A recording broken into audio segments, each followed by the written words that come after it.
Hi, it's Inderdip Singh, your host. Welcome to my viewers on this channel. This is a welcome, on ICTV. It's a forum for discussion, and I welcome you with Namaste, Sat Sri Akal, Good morning, and Adab. You know that ICTV is a TV for which provides cultural and civilizational understanding of both Canada and India. And today, I have the privilege to welcome a special guest, MP Garnett Genuis.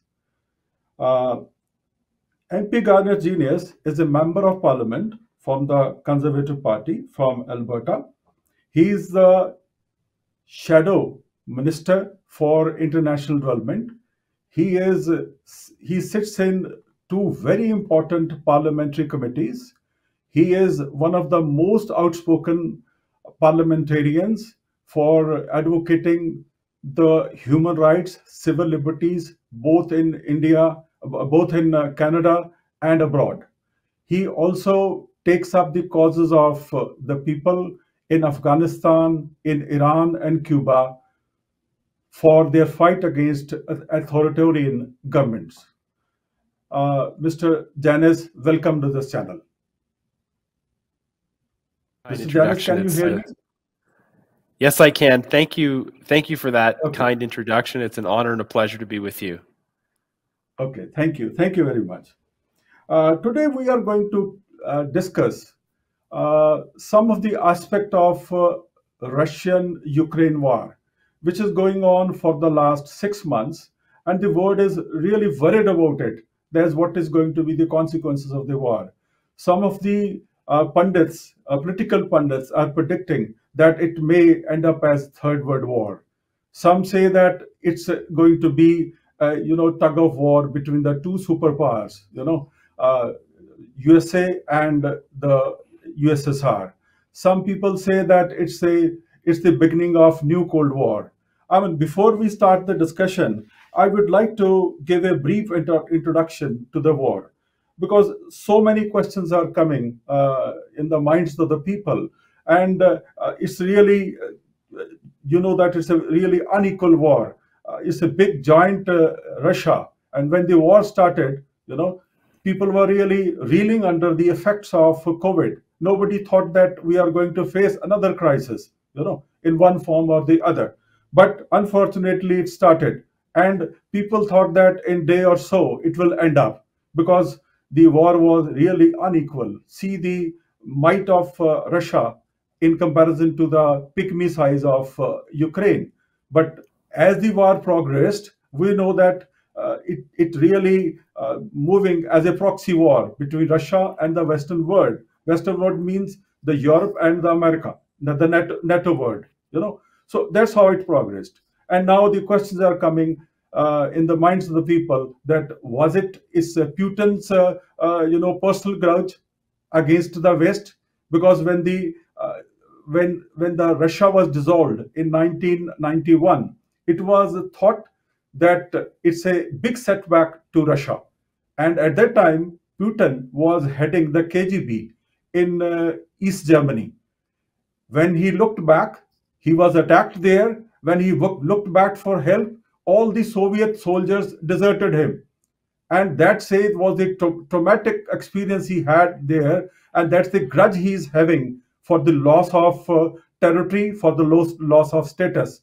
And maybe he is trying to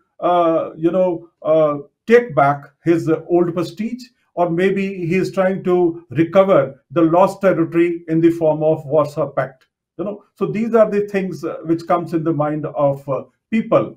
And the way it is happening, people are thinking that now his stage has come. If he's not given some off ramp, maybe that he resort to some kind of nuclear bombardment and nuclear weapons, and which may lead to mass destruction, assured mass destruction. That is this called MAD, mutual assured destruction. I mean, so, but before with that, I have seen that this has also caused a shadow on the the availability of gas and other resources in Europe, especially in Germany, which is a landlocked country. Already it is suffering as a revenge of geography.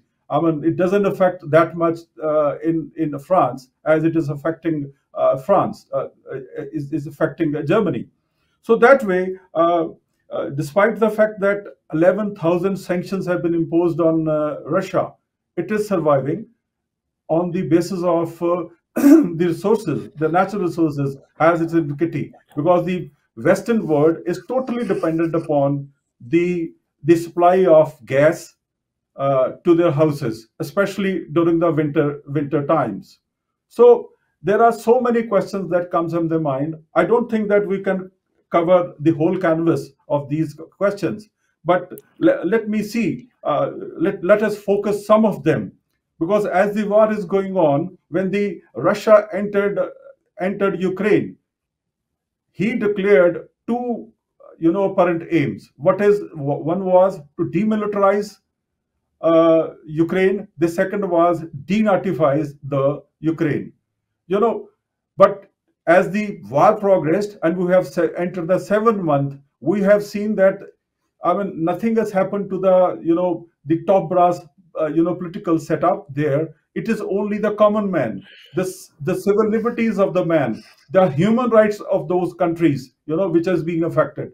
The people have been uprooted. I mean, that is the point which I think we should focus. So my first question to you, MP Genuis, is, as a close observer of international affairs and human rights, I mean, how do you view the human rights in view of the current situation in the ongoing Russia-Ukraine war, Mr. Genuis? Yes, thank you. And there are that's an important question, and there are many things to pick up on in your introduction and description of events.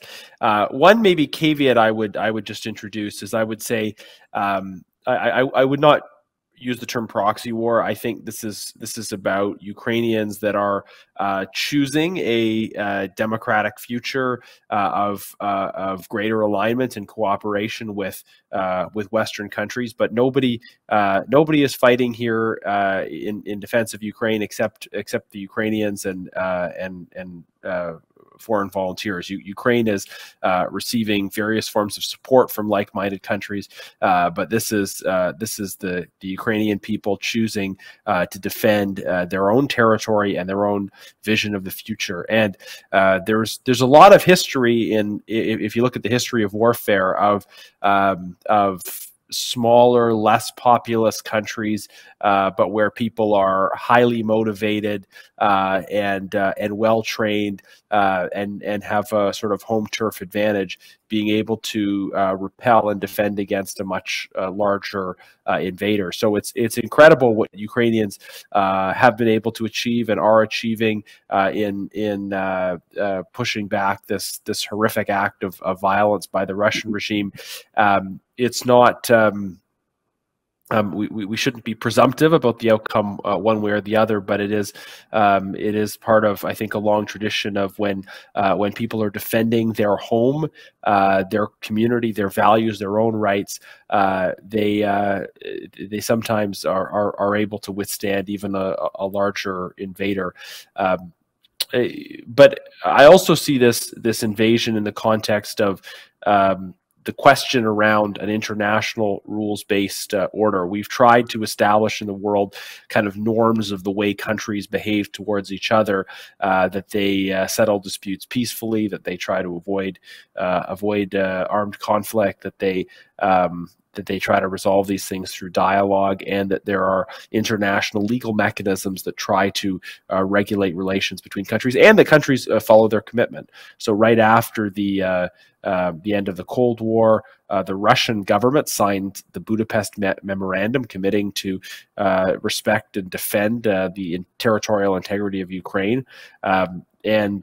what the Russian government is doing now is showing brazen disregard for its own past commitments, and we're seeing yes, horrific violations of human rights in the context of this invasion, the targeting of civilians. Grotesque violence in Russian-occupied areas, a disregard for international law, and an effort to overturn long-established international norms. And if Russia is able to succeed in what they're doing, it will have implications far beyond just the Russia-Ukraine area. I believe the Putin regime will keep pushing further and trying to make territorial gains and trying to, as you said, recreate the Russian Empire. They will keep doing so until they are stopped. And I think we'll see aggression from other revisionist powers, other countries that don't like an international rules-based order and prefer the rule of power. They will try to potentially seize on the precedent set by the invasion of Ukraine, and we're seeing a lot of concern around, for instance, in that context, what China will do in Taiwan. So this is a fight between freedom and authoritarianism. It's a question over whether the international rules-based order or the rule of power will be the prevailing world in which our children and grandchildren grow up. So it's critically important, and I think Canada should do all that it can.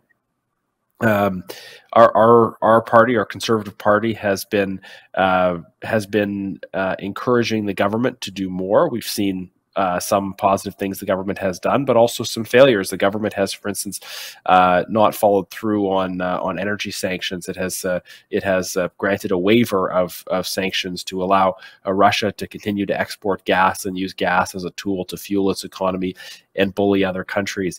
I think Canada can play a critical role in contributing to energy security.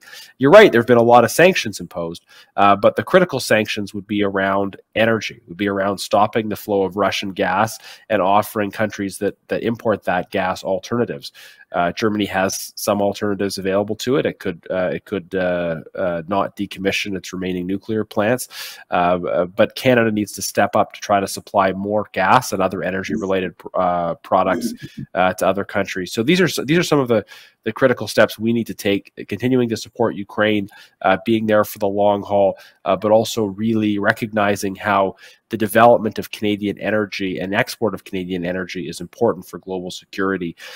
We've seen 7 years of failed energy policy from the Liberals. They have not supported the development and export of Canadian energy, and this should be a wake-up call that we need to change that approach and support the development of Canadian energy as soon as possible. Back to you. Thank you. That's nice. I appreciate your views.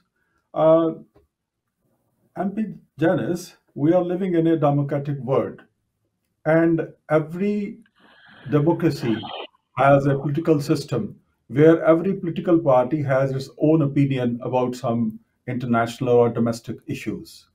What is the your party's considered or official position on this Russian-Ukraine war?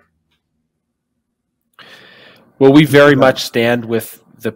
Thank you. Yeah, we very much stand with the people of Ukraine in trying to resist this invasion. We believe that Russia's commitment in the Budapest Memorandum to the territorial integrity of Ukraine, a Ukraine that includes all of the territory as committed to in that memorandum, that should be. That should be the standard that we seek to maintain. We certainly have supported those areas where the government has been supportive of Ukraine.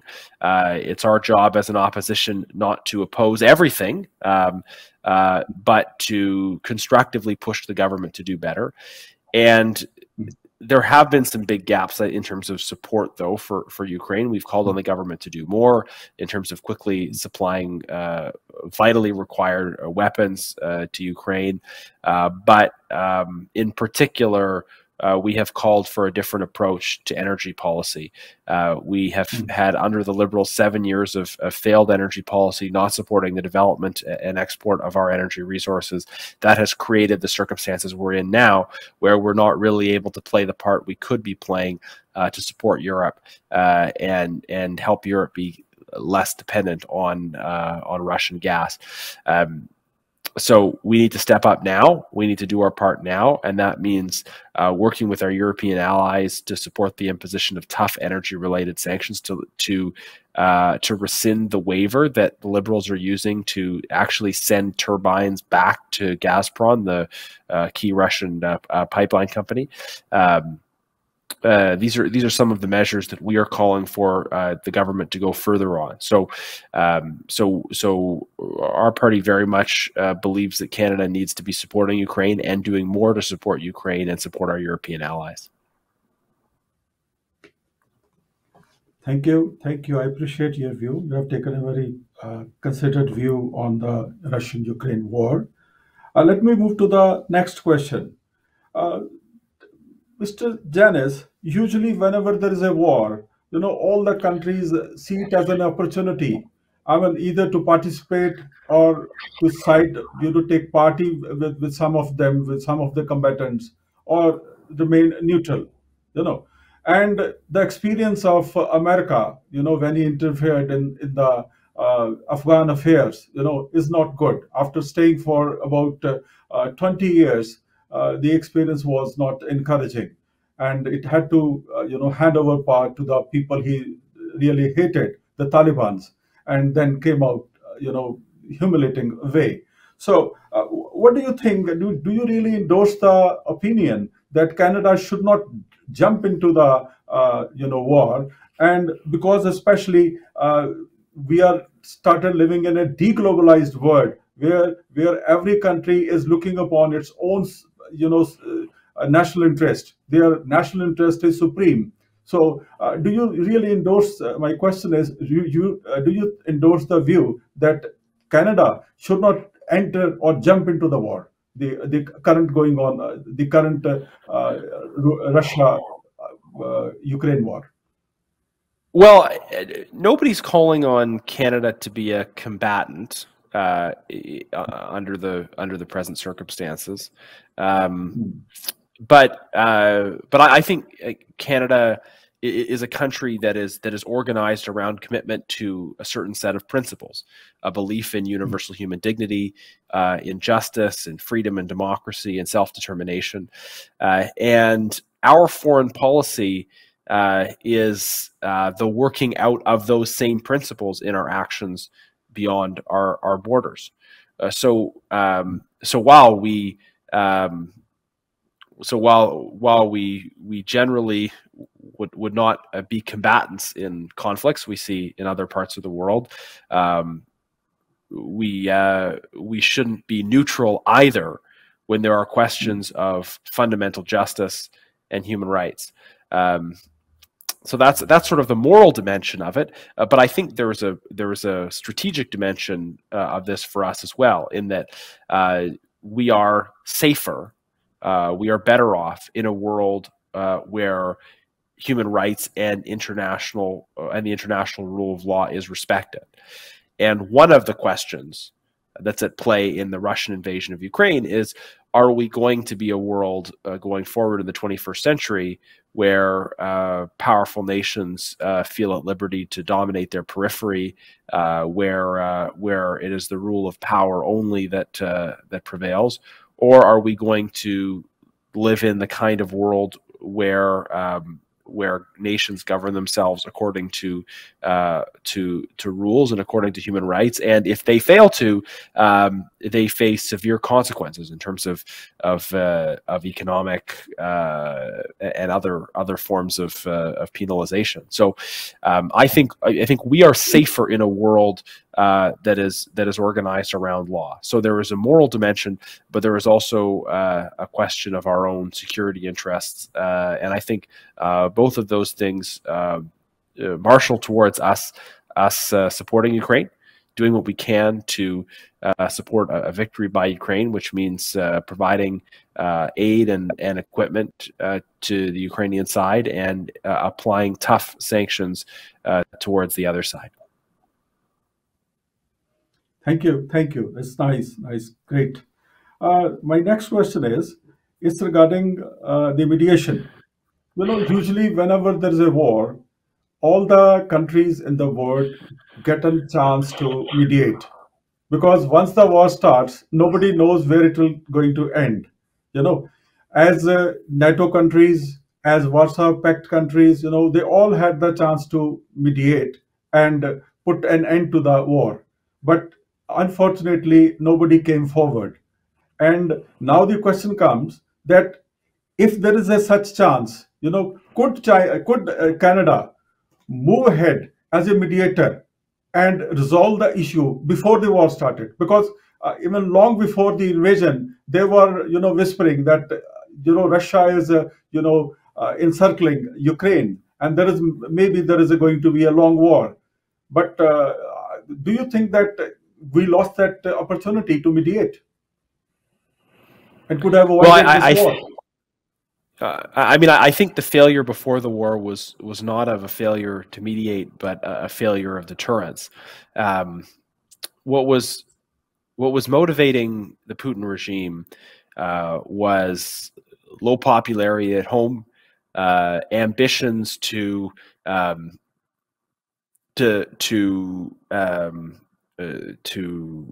recreate a world in which Russia could use its power to dominate its neighbors. In a sense, there's no meeting that kind of a worldview halfway. If somebody is intent on stealing what somebody else has, denying their human rights, then what's to mediate? That you can violate their rights some of the time, but not all the time. You can take some of their territory, but not all of it. These are things that are just fundamentally unacceptable. And so what needed to happen before the war, I think, was clearer signals sent that Russia would be punished for this invasion. And unfortunately, clear enough signals were, I think, not sent at that time. So now, in terms of the question of mediation, I'll just say that it's up to the Ukrainian people through their elected representatives to decide when and how and about what they wish to talk. But I think we have to be clear as a basic starting point that Russia signed an agreement after the Cold War, recognizing an independent Ukraine and committing to defend its territorial integrity in its entirety, including the Crimean Peninsula, including the Luhansk area. The commitment was clear around the territorial integrity of Ukraine that Russia signed on to. So it's hard to then, I think, say, well, okay, given that Russia is trying to violently break its past commitments, can we meet them halfway? I don't think that's acceptable. And it may be that at some point the democratically elected government of Ukraine makes a decision around an accommodation or a ceasefire, and that's up to them. But I would say we should maintain tough sanctions on the Russian state unless and until they're prepared to recognize and honor the commitments that they have made in the past. Thank you. I appreciate. MP Genuis, I have another question that is regarding the foreign policy of Canada. You know that independence, strong global alliances, and anti-authoritarianism are the three pillars of our foreign policy. I mean, what are the actions which have been taken by the current ruling government? Are you satisfied with that? Or do you think that more has to be done to contain the war? Because the world is worried, it's scared that it may drift to the Third World War. So are you really satisfied, or do you really think that Mr. Trudeau would have done more to contain the war? I think the Prime Minister and the government should be doing more. So some of the steps they have taken are good steps, but much more is required, particularly in the area of energy-related sanctions.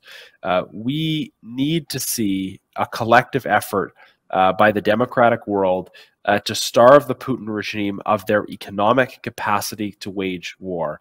One person said to me once, and it stuck with me since, that ultimately the Russian people will have to choose between the television set and the refrigerator. In other words, will they prioritize stories that the regime pushes about Russian glory propelled by violence, or will they realize that this path is leading to poverty within their own country, and instead push for a different course?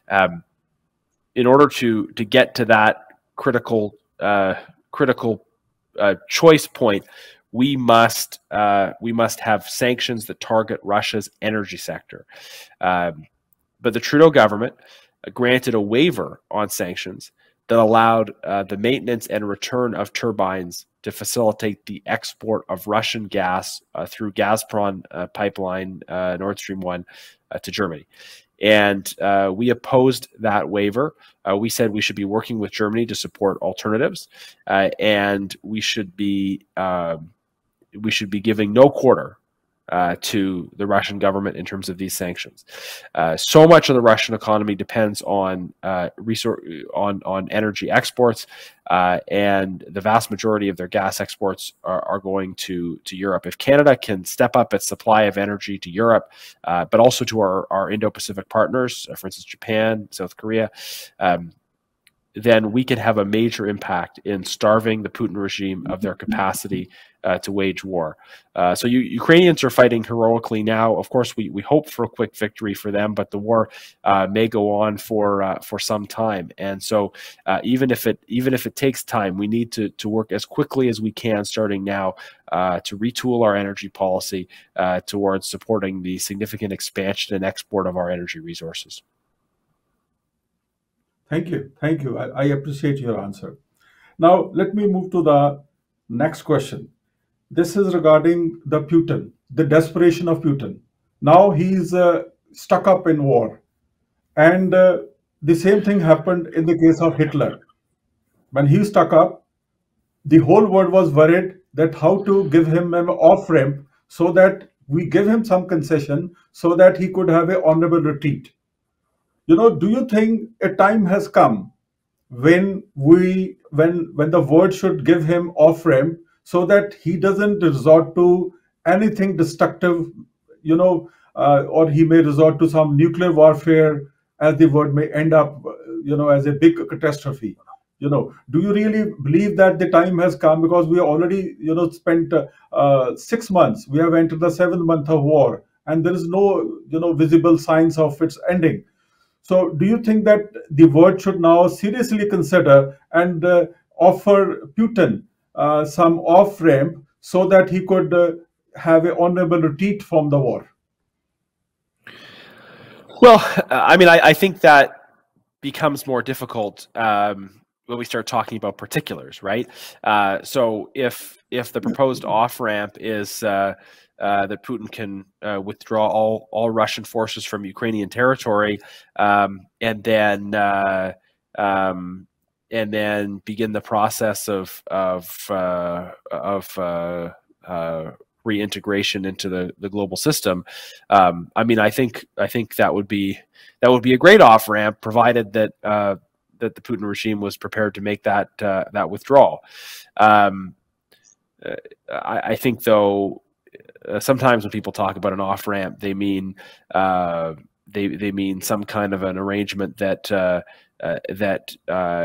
allowed Russia to benefit from and gain additional territory as a result of its violence. And we obviously want to end the conflict.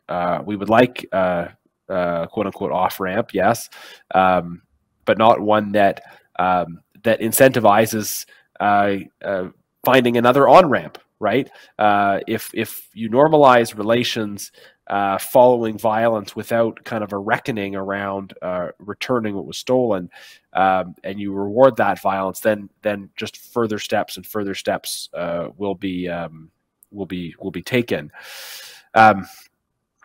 It is challenging to think through some of the sort of end game scenarios.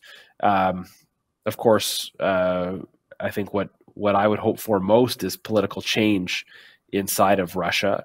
And you use the example of Hitler. Of course, there was a great deal of plotting efforts at political change, and when that failed, just sort of disobedience within armed forces within Germany at the end of the Second World War. There were many examples, for instance, of people within the German army refusing to carry out orders to destroy things as they retreated. So there's some interesting parallels you might hope for in terms of if the Putin regime was trying to take a real kind of scorched earth policy in the event of defeat, that there would be some kind of internal resistance.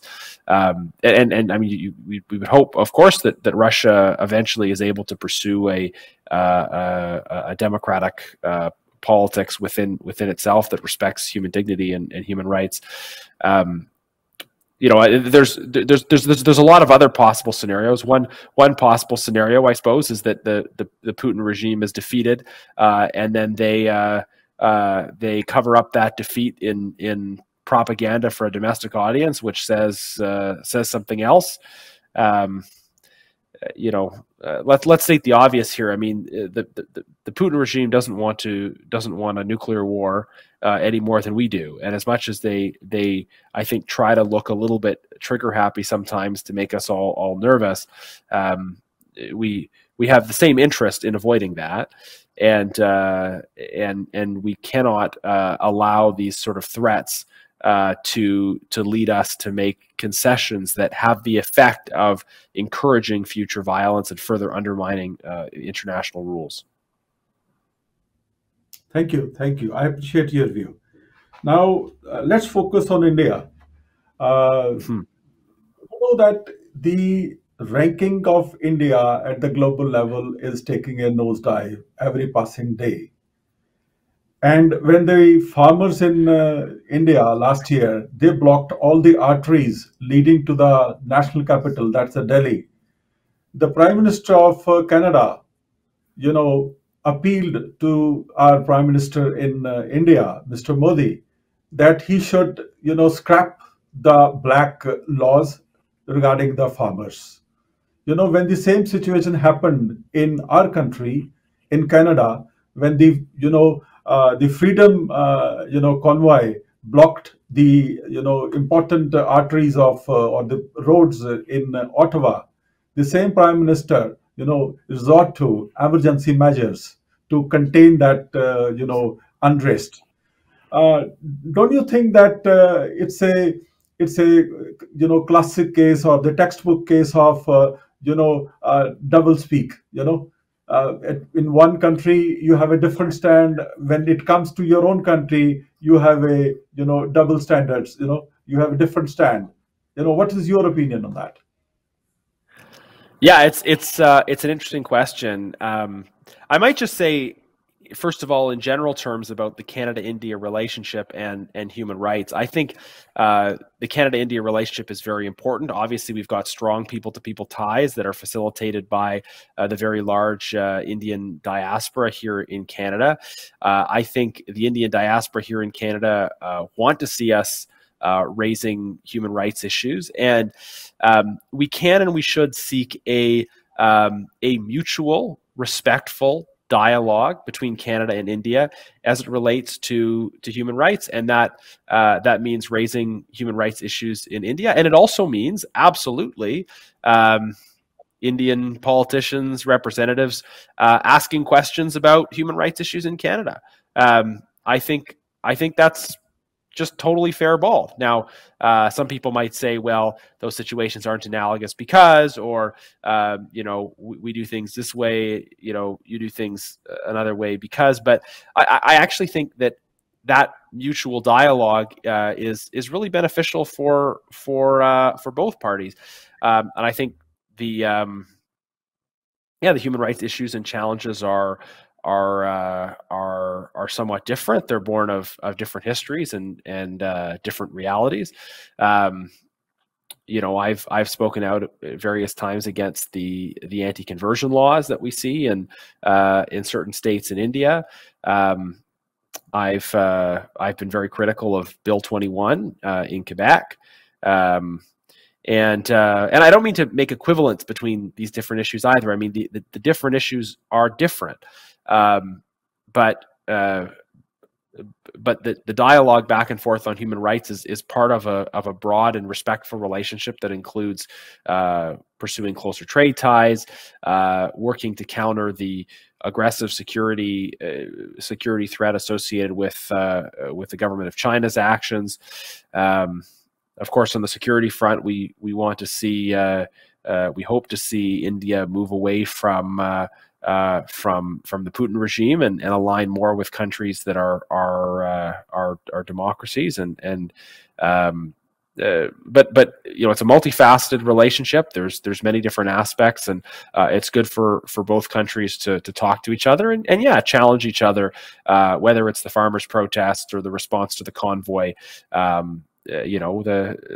think a respectful, factually informed mutual dialogue is very beneficial. Before I appreciate, before I sign off, I would like to seek your comment as how we can improve our relationship with India. What are the efforts that needs to be done by the government? Yeah, I mean, I think it's very important for the government of Canada to always be clear about where it stands. We can have areas of respectful disagreement, but those can be framed in terms of understanding.